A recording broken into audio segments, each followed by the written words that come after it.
to Arthur Paterson's commemoration. If you've not been to one of these before, I'm going to just briefly introduce Arthur and read a poem. Then we're going to toll the bell 100 times in his memory. And after that, I'll tell you his full story. Arthur's not a Banstead resident. His family moved here, and his widow moved in to the family home while Arthur was away, and that's his connection with Banstead. He served on the Salonican front.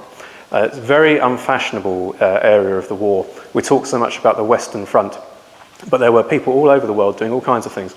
And one of those fronts is one often forgotten. In northern Greece, it was hell in winter, it was hell in summer because of the climate. It was rife with disease, and there was also rather a lot of fighting there, particularly towards the end of the war. And those men that served there were very often unfairly overlooked in favour of those men whose stories we know much better from the Western Front. And I'm just going to read a poem now, which is called Forest of the Dead, by J. Griffith Fairfax. It's not written about Salonika, it's written about Mesopotamia or Iraq, but really the landscapes there are very similar, and I think the descriptions are appropriate. There are strange trees in that pale field of barren soil and bitter yield.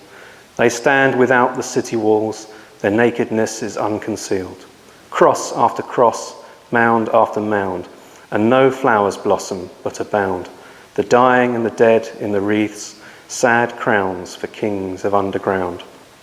The forest of the dead is still, no song of birds can ever thrill, among the sapless boughs that bear no fruit, no flower, for good or ill.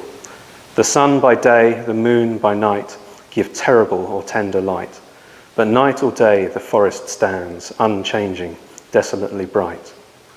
With loving or unloving eye, kinsman and alien pass them by. Do the dead know, do the dead care, under the forest as they lie?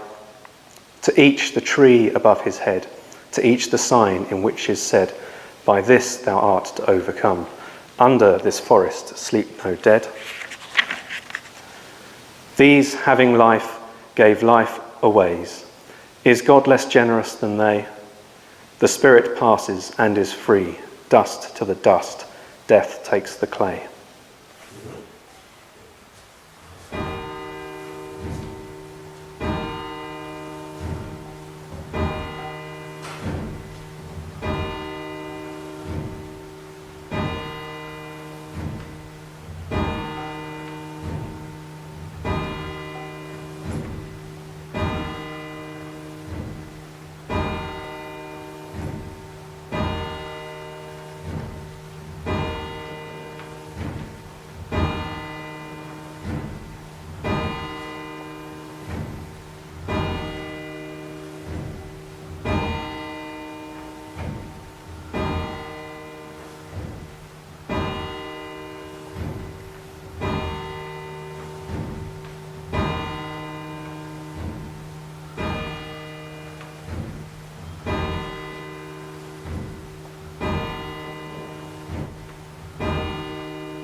will remember